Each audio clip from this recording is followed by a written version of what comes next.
Hey, everybody. Good morning. It's August 5th, 2020, and we're up to episode 74, where we talk about my favorite thing, authoritarianism. Everybody's favorite thing, Yeah, having some authority. power. Um, it's funny as I'm an Gee, Mark, why are we talking about this topic?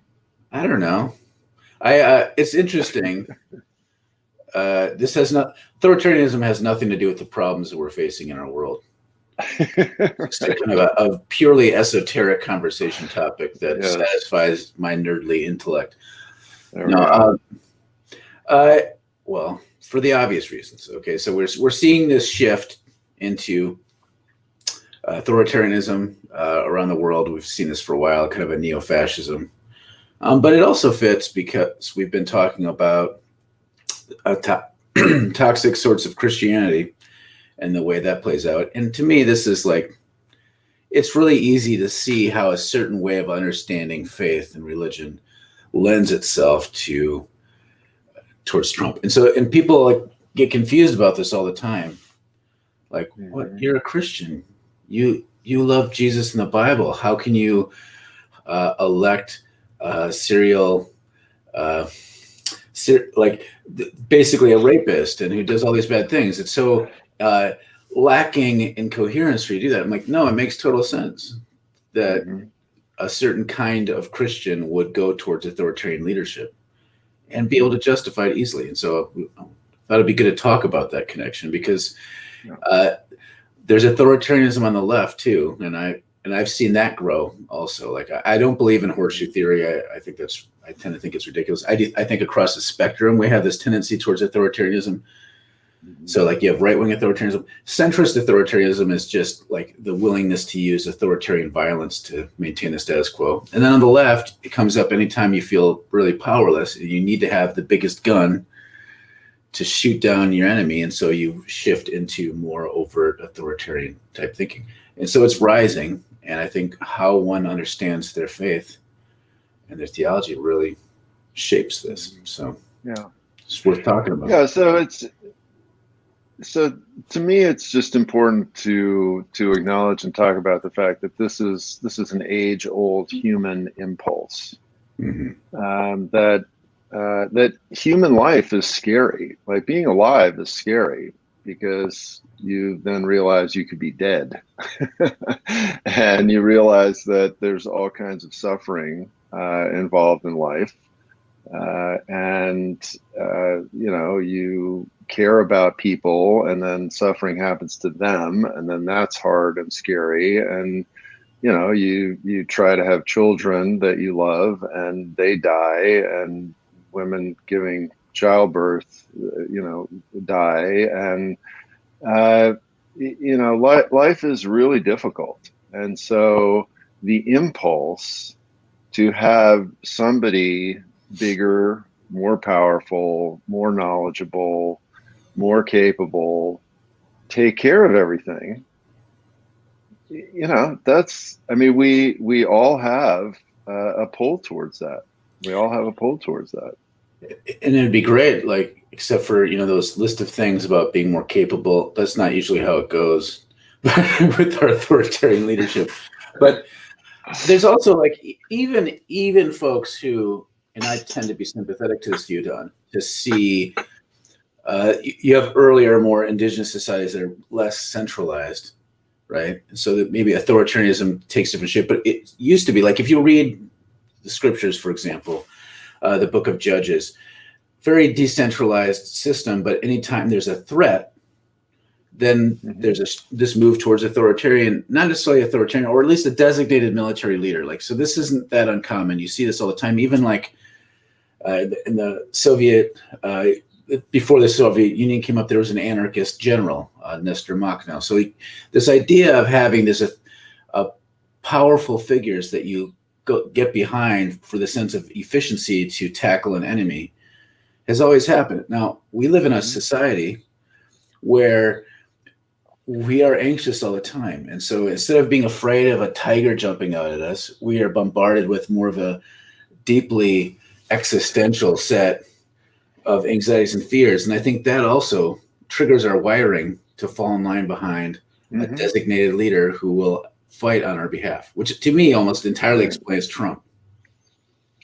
Yeah, I mean, this and this recognition that threat occurs on kind of this cyclical basis, right, within ecologies. So, if you even take humans out of the equation, right, you have these ecological rises and declines. You have one type of ecology dies away, gives rise to another type of ecology. I bet the dinosaurs would have fallen into authoritarianism if they thought that there was some big giant dinosaur that could prevent their extinction. And so so we get to these periods of threat that's even larger than the normal threat, and that's often when we see some kind of authoritarian rise. Some comments coming in that might be good to jump on. Good. Yep. Kathleen writes, it's my understanding that authoritarianism is rising also in Europe. Is this because white culture feels threatened by growing diversity? I think that's a huge, yes. I was listening to 1A, which is an NPR podcast the other day about fascism. And one of the commenters, mistakenly, I think, even though that's their area, was saying that Donald Trump lacks, there we go. Nice little, let's see the Amazon sales rank go. Yeah, this is the book. Got to read it. One of the commenters was saying that Trump isn't entirely fascist, which I don't think he's a full fascist. I think he has fascist tendencies. But one of the reasons why he isn't a fascist, they said, is because he lacks a coherent ideology. On one hand, that's true, because he is just a narcissist who does whatever works for him.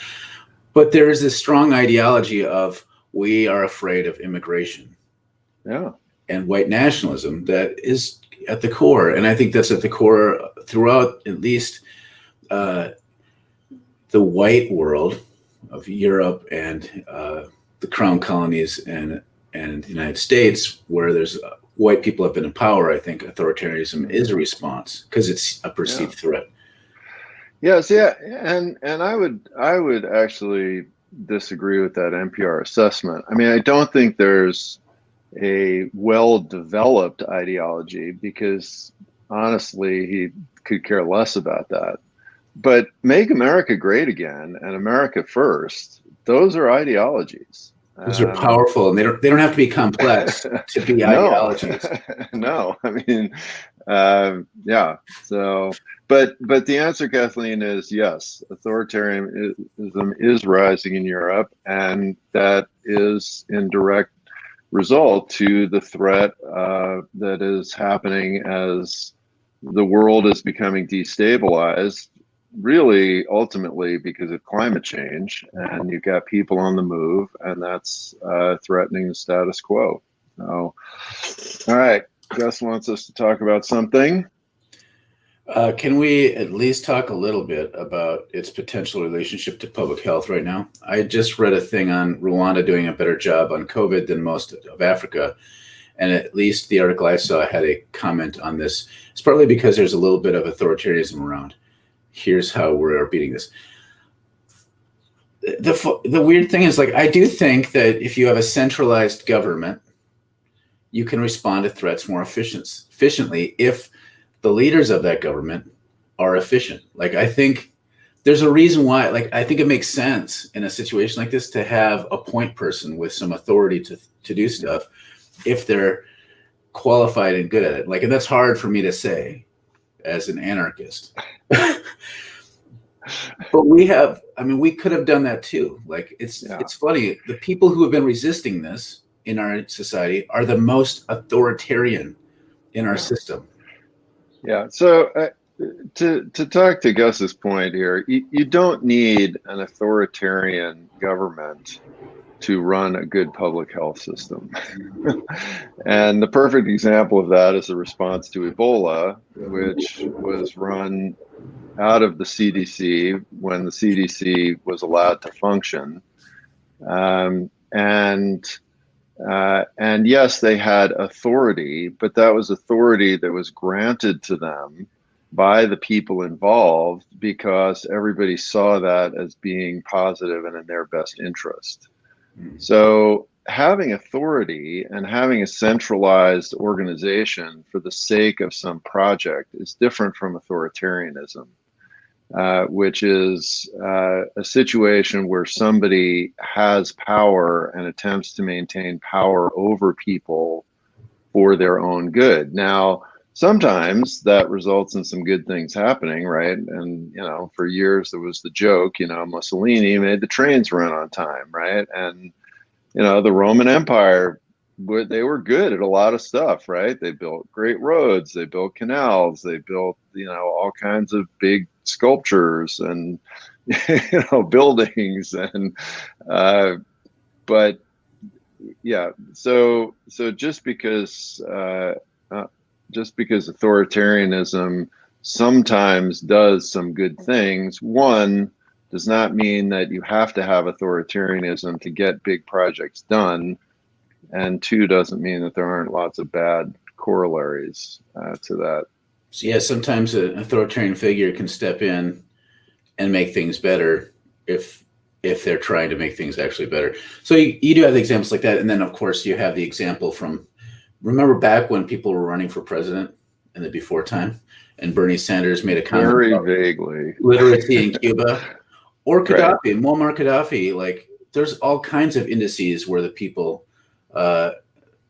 things got better in terms of literacy and stuff. But he's definitely a strongman figure. So sometimes it works out in specific ways.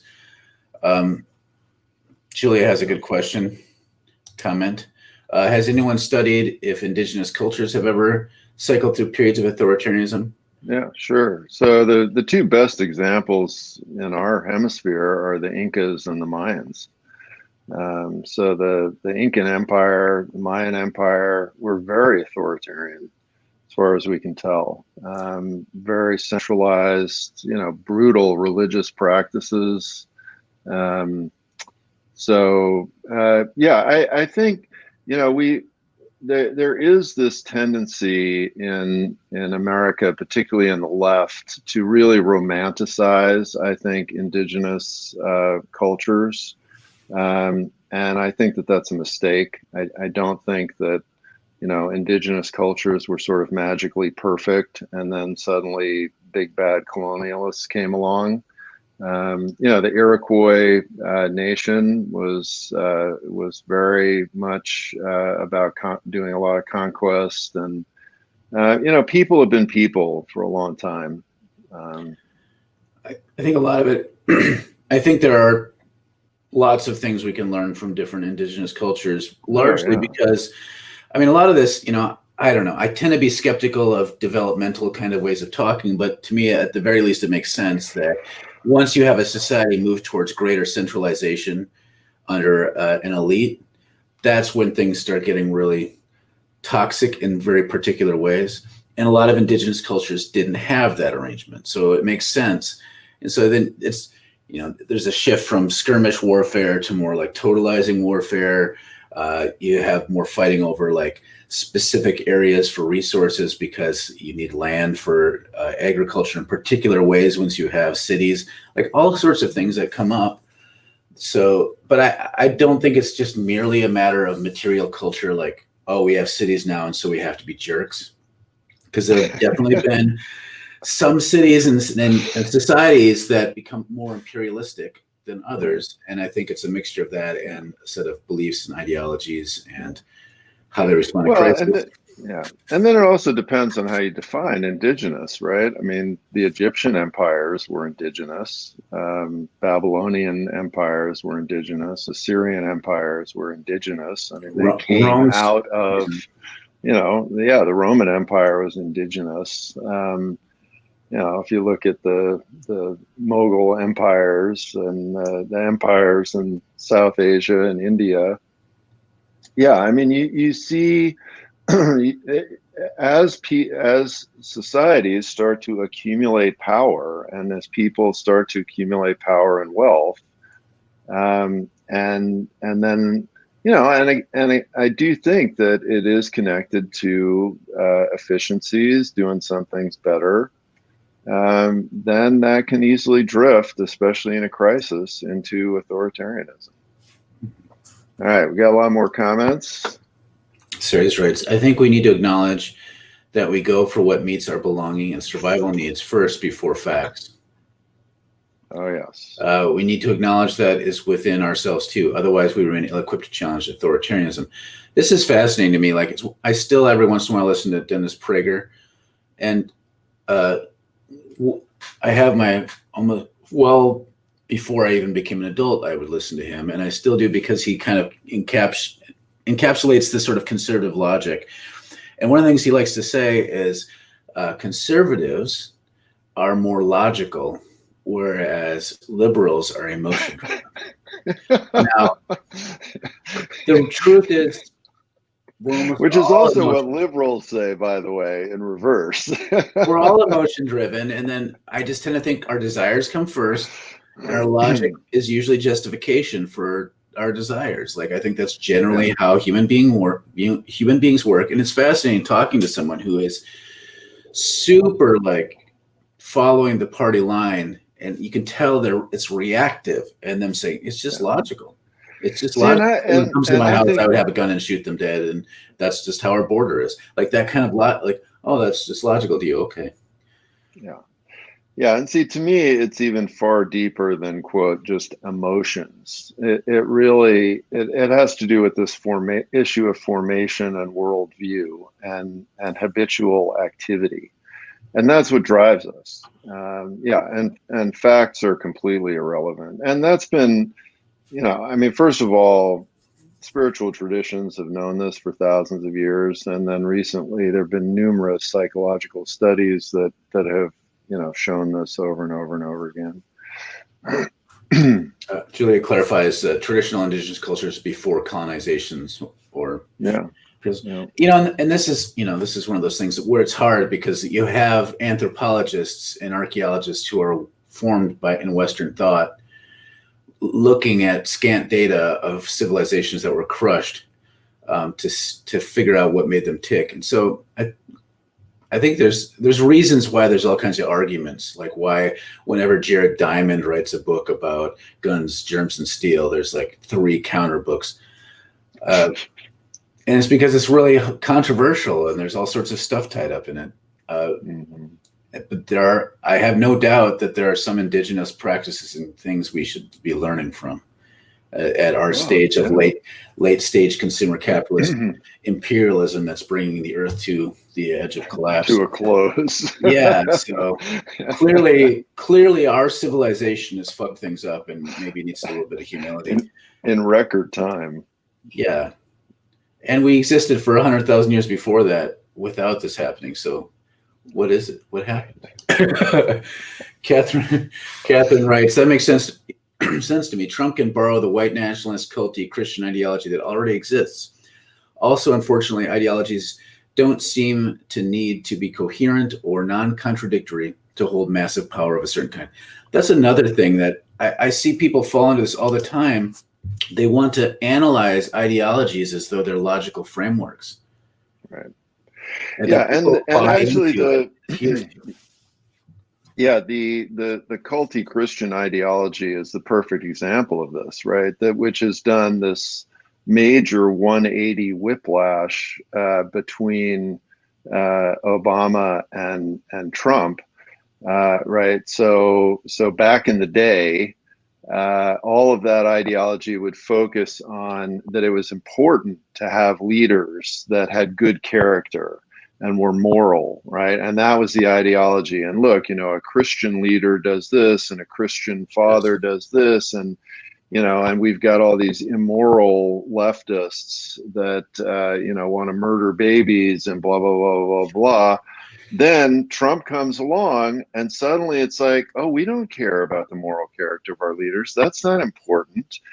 Trump is a baby Christian. He's just learning, to grow in his Christian faith. And what's really important is these policies. And, so there does not have to be any coherence to authoritarian ideology at all. What is at issue is power, right? That's what is at issue with authoritarianism, is power. Certain small groups of people are grabbing power over the society, and whatever it takes to grab that power, that's what we're going to hold on to and grab onto. Just a little detour into the theological roots of this stuff. I was giving a talk in Winnipeg over a week, like a series of talks around kind of anarchist sorts of themes. Right. And this guy in the middle of the talk starts like heckling me. And he said, who Those else? Rowdy Canadians. He's really angry. He's like, who else was really overly concerned about equality? Satan. Because God is about proper authority. And so I stopped and said, are you saying that caring about equality is satanic? Like, it's about proper authority. And so I unpacked that. That led me to there's this great book. I think it's back in print under a different name, but it's by Dorothy Sola, called Beyond Mere Obedience. And it's important. She's like one of these thinkers who's in that same kind of way of thinking as Simone Weil and Hannah Arendt when it comes to analyzing totalitarianism. And she said, look, here's what happened. We have Christianity where people assumed like God is the supreme hierarch on top, and then it trickles down into kings and rulers, right, and then we're below. And so we assume that because of that we think obedience is a virtue in and of itself, which is wrong. Mm-hmm. Because you have to talk about who the subject and the object are in that. And so you have all these people, they take this system, authoritarian way of thinking with God on top, and then the structure is more important than what you put in it. And so you end up with a sort of Christianity taken with all of its best bits drained out, and what's left is an authoritarian way of thinking where obedience is the most important thing. And that explains how we end up with Trump, is you have people that we're wired into thinking, there's this proper set of authority, and like you got to have your man on top. Well, and that's why one of the fundamentals of the original fundamentalist movement, one of the things you could not question was the Westminster Catechism, right? Which seems totally bizarre as this thing of like, why is that a Christian fundamental? Well, because it laid out this system of doctrine that you had to be obedient to, and you could not question that. And and the Lutherans took that and said, well, okay, we want to have a Lutheran thing, so it's Luther's shorter catechism. That was their thing. And right, as Christianity becomes doctrinal, then this obedience issue shifts to doctrine. You're obedient to doctrine. You're not obedient to Jesus or to following his teachings or anything like that. You're obedient to doctrine. And it's one of the reasons why Catholics wouldn't let lay people read the Bible, right? Because what they had to be obedient to was the doctrine of the church. Well, within the evangelical world, without these sorts of confessions, biblical inerrancy became the core thing. So it's the Bible. And so this creates this perfect setup, because the Bible, I don't care what anybody says, the Bible is complicated and hard. And so you got to have the duly appointed proper leaders who are the ones who rightly handle the word of truth. And so somehow they end up being the authority. Well, and that was also one of the 7 fundamentals. And so it's funny, like how offended I could tell someone like, oh, I don't know if I believe God exists. And they're like, oh yeah, I understand. I think the Bible might be wrong. What? Like people freak out. It's like the same thing as like when if I tell people, I would never go to a protest or be involved in any sort of political thing whatsoever in my life. They're like, yeah, I decided not to vote this time. What? How can you call yourself a Christian? Like there's these things, these touchstones that become so powerfully symbolic. And the Bible is one of them. It's amazing. People worship the idea of the Bible more than they even care about what the Bible says. All right, let's keep rolling. We're getting behind on our comments. Sorry, everybody. That's fine. Yet too many leftists and centrist folks still underestimate how deadly trauma and having unmet belonging needs can be. Yeah. How deadly and sort of controlling and operative. Yep.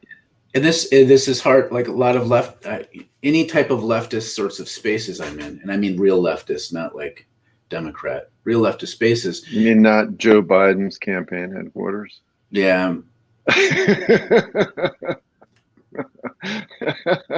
Stopped you in your tracks right there with that image. Anytime I start talking about a need for sympathy, having sympathy and a need for healing for people that are like these political enemies, there's not a lot of tolerance for that in some spaces, not universally. Obviously a lot of our leftist friends are on the same page with this, but there's this tendency to be like, to disconnect that thing that Ceres is talking about. Like, a lot of this is trauma, finding a way to process and make sense of things. Catherine writes, back when I was in the fold of, I'm assuming that's white evangelicalism, unless there's a subset called queer evangelicalism I don't know about. I took one of those authoritarian assessment tests in the poli-sci class. I remember being really mad that I scored so high on my tendency to follow authoritarian leaders. I thought the test was biased or broken because it criticized so many things I'd been taught to think as good necessary, like the existence of a central single truth, etc. Right. Yeah, that's a great story. That's a great experience. I want to see that test. Yeah. Thank you. You're welcome. CK writes, it's an old white boys club and they won't give up their power anytime soon. Yeah. No, and many people have spoken about this, and I do feel like, and it seems to be becoming increasingly obvious that we really are in this struggle of this, the dying throes of whiteness, right? And yeah, they are not going to give up power anytime soon without a struggle.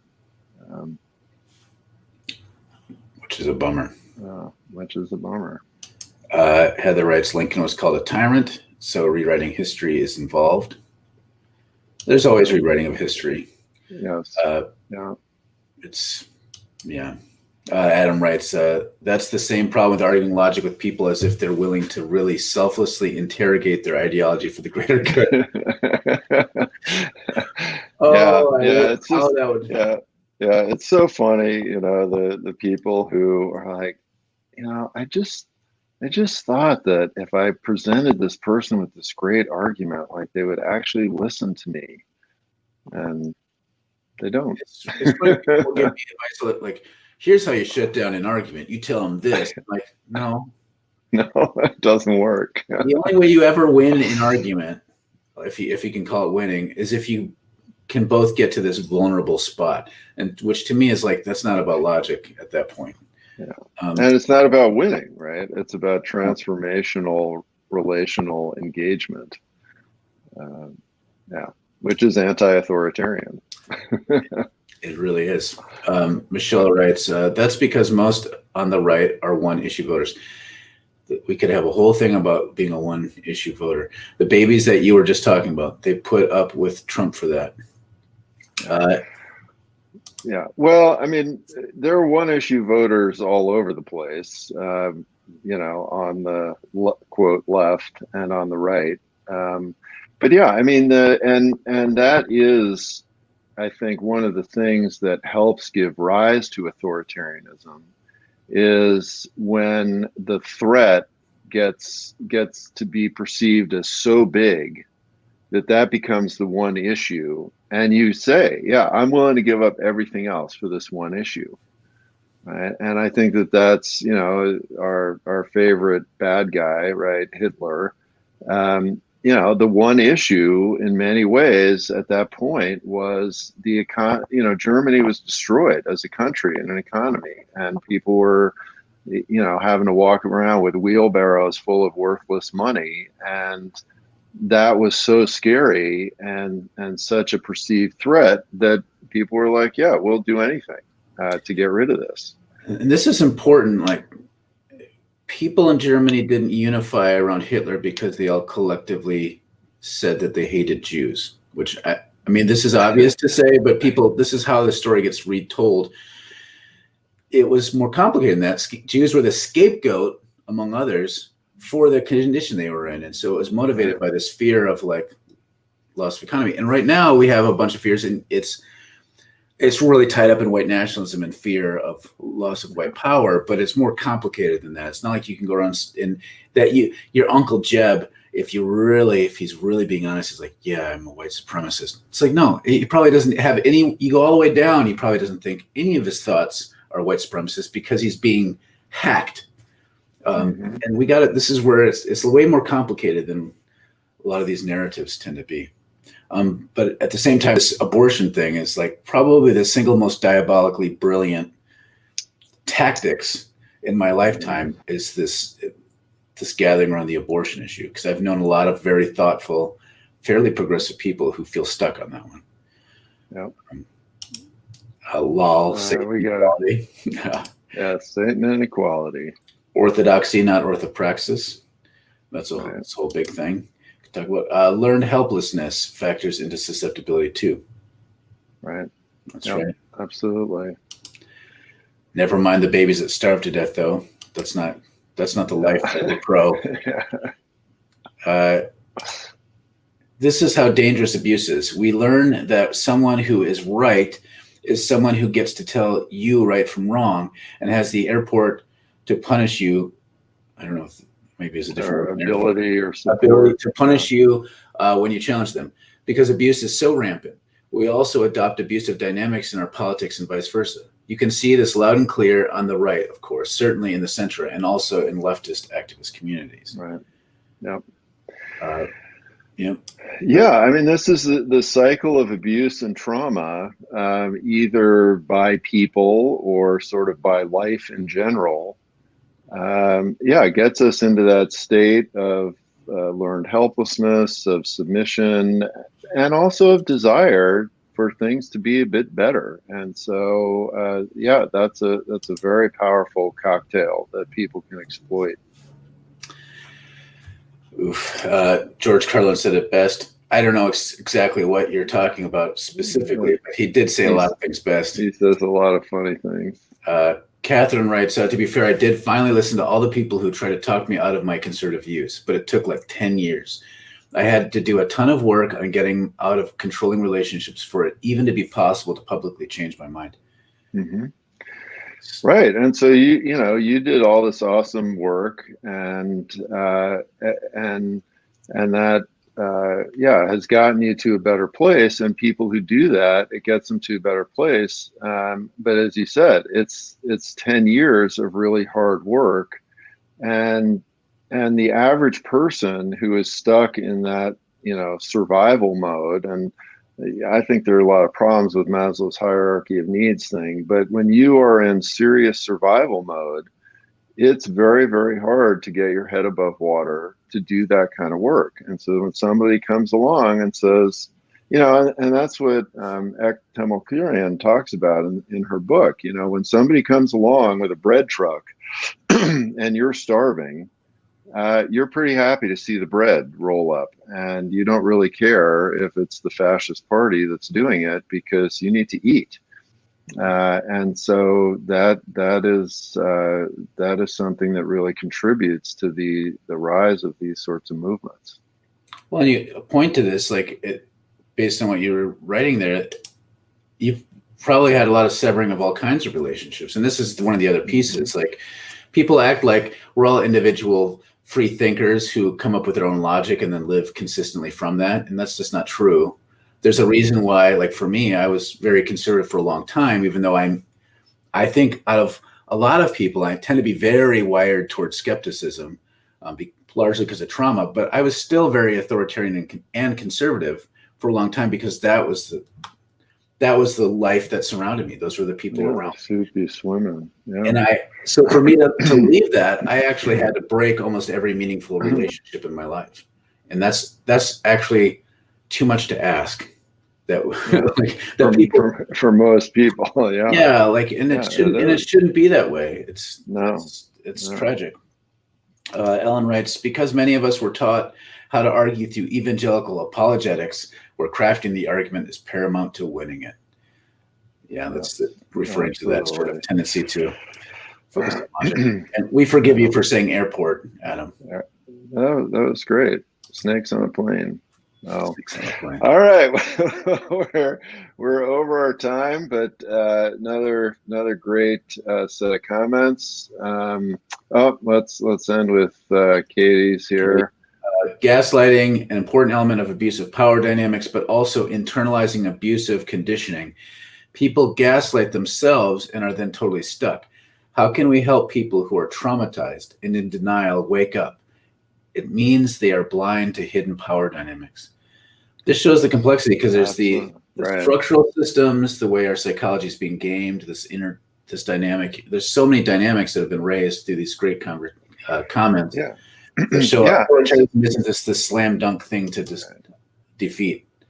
Well, and so just one thing about Katie's issue about how, right? You need some of that space.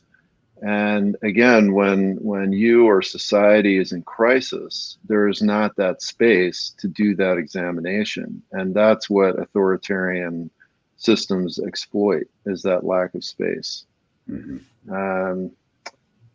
All right, so let's get Catherine's. And then we're going to be done. And then we're going to be done. Exactly. It was terrifying. We're exerting our authority. Yeah, submit to our power. It was terrifying, and I had to challenge my important relationships and lose some central ones. There's so many potential parallels and direct connections between trying to talk someone out of being a follower of authoritarian leaders and trying to talk someone into leaving an abusive relationship. It takes most people a long time to leave safely. Yes. Amen. All right. Thank you. You guys are awesome. Yep. And we'll see you tomorrow, everybody. Through. Yep. See you tomorrow.